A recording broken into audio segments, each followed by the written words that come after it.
ஆண்டவரும் இரட்சகருமாக இயேசு கிறிஸ்துவின் இனிய நாமத்தில் உங்கள் யாவருக்கும் அன்பின் வாழ்த்துக்களை தெரிவித்துக் கொள்கிறேன். அருமையான தேவ பிள்ளைகளே, new day new hope daily devotion மூலமாக இந்த நாளில் கூட உங்களை சந்திப்பதில் நான் மிகுந்த மகிழ்ச்சி அடைகிறேன். அல்லேலூயா. இன்றைக்கு கூட கர்த்தர் நமக்கு கொடுக்கிற வார்த்தை என்ன? சங்கீதத்தின் புஸ்தகம் 91 சங்கீதம் 1வது வசனம் கூட வாசிக்க கேட்போம்.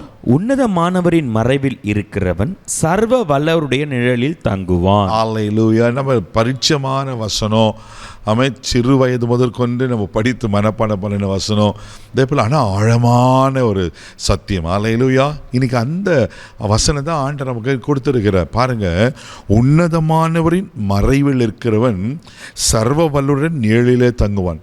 அப்போ நம்ம ஆண்டவர் யார்? உன்னதமானவர். அல்லேலூயா. The most high God. ஆங்கில வேதாகமத்தில் அழகாக சொல்லப்பட்டிருக்கோம், அந்த மோஸ்ட் ஹை காட், உன்னதமானவர். அப்படின்னா அவருக்கு நிகர் அவர் தான். அதுக்கப்புறம் ஆல்டர்னேட்டிவ் வேறு யாரும் கிடையாது. இதுக்கு அடுத்தோ அவருக்கு ஈக்குவலாவோ நிகர் யாருமே கிடையாது. அவருக்கு நிகர் அவர் ஒரு தான். அல்லேலூயா. நீங்களை நான் ஆராதிக்கிறான்ற அவ்வளோ பெரிய சர்வ வல்லமை உள்ளவர், உன்னதமான கர்த்தர். அது மாத்திரம் இல்லாமல் சர்வ வல்லவர். ஆமென். வல்லமைன்னு ஒன்று இருக்கும் உலகத்தில், ஆனால் சர்வ வல்லமைன்னு ஒன்று இருக்குது. அதுதான் ஆண்டவருடைய வல்லமை. சர்வ வல்லவர்.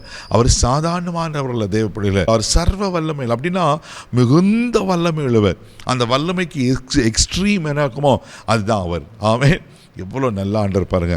அப்படிப்பட்ட ஆண்டவருடைய நமக்கு நிழலாக இருக்கிறார். வெயில் காலத்தில் நம்ம போயிட்டு ஏன்னா ஒரு நிழல் கூட இருக்கும்போது அதில் போயிட்டு மறையில் நிற்கும்போது எவ்வளோ பெரிய சந்தோஷம்.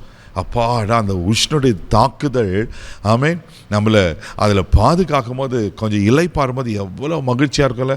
நம்ம ப்ராக்டிக்கல் எல்லோரும் நம்ம அனுபவிச்சிருக்கிறோம். இதே போல் தான் சத்துருவும் உங்களுக்கு விரோதமாக நிறைய காரியங்களை போராடி கொண்டிருக்கிறான். உங்களுக்கு விரோதமாக நிறைய தீங்குகளுக்கு செய்ய பார்த்து கொண்டிருக்கிறான். உங்களுக்கு விரோதமாக அநேக நஷ்டம் வருகிற காரியங்களை செய்து கொண்டிருக்கிறான். ஆனால் நீங்கள் நானும் என்ன தெரியுமா சொல்லணும்? உன்னதமானுடைய நிழலுக்கு நான் போயிடணும். ஹல்லேலூயா.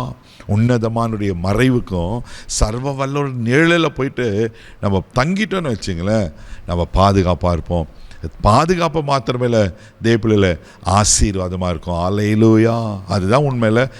நம்ம வேதத்தில் வாசிக்கிற சங்கீத புஸ்தகம் 36 சங்கீதம் 7வது வசனம் கூட வாசிக்கும் போது இப்படியா சொல்லப்பட்டிருக்கு. வாசிக்க கேட்போம்.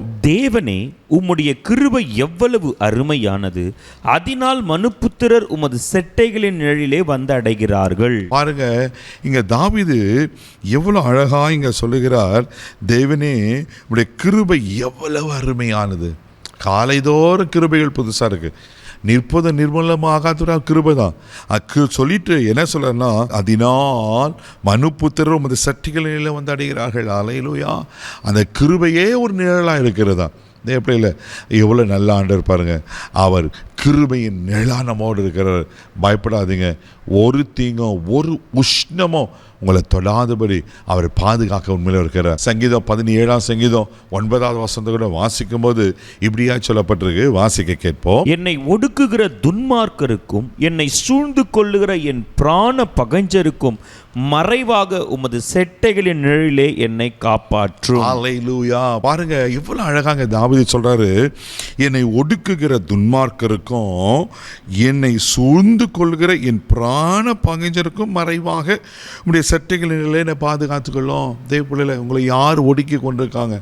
மனுஷர்கள் ஒடுக்கி கொண்டிருக்காங்களா? உங்கள் அதிகாரிகள் ஒடுக்கி கொண்டிருக்காங்களா? சூழ்நிலைகள் ஒடுக்கி கொண்டிருக்கா? பயப்படாதீங்க. ஆண்டவர் சொல்றாரு, உமது செட்டைகள் நிழலிலே என்னை காப்பாற்றும். ஹல்லேலூயா.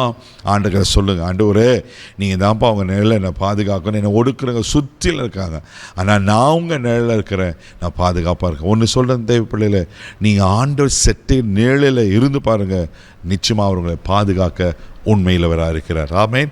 கண்களை படி நாம் ஜெபிக்கலாம். அன்பு தகப்பனே, உமக்கு நன்றி சொல்ல துதிக்கிறோம். உமக்கு ஸ்தோத்திரம் அப்பா.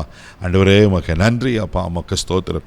பரிசுத்த ஆவியானவரே, உன்னதமானவரின் மறைவில் இருக்கிறவர் சர்வ வல்லவருடைய நிழலிலே தங்குவான்னு சொன்ன போல நீர் எங்களுக்கு நிழலாக இருக்கிறீர். காய் ஸ்தோத்திரம்ப்பா. அன்பின் கரத்தில் ஒப்பு கொடுக்கிறோம். அன்றே யாரெல்லாம் எங்களை ஒடுக்கி கொண்டிருக்காங்களோ இன்னைக்கு ஒரு விடுதலை தருவீராக. ஆசீர்வதின் கிருபைக்கு ஒப்பு கொடுக்கிறோம். இயேசுவின் மூலம் ஜெபக்கல பிதாவே. ஆமென். ஆமென். அவர் உங்களுக்கு நிழலாக இருக்கிற தைரியமாக போங்க. God bless you.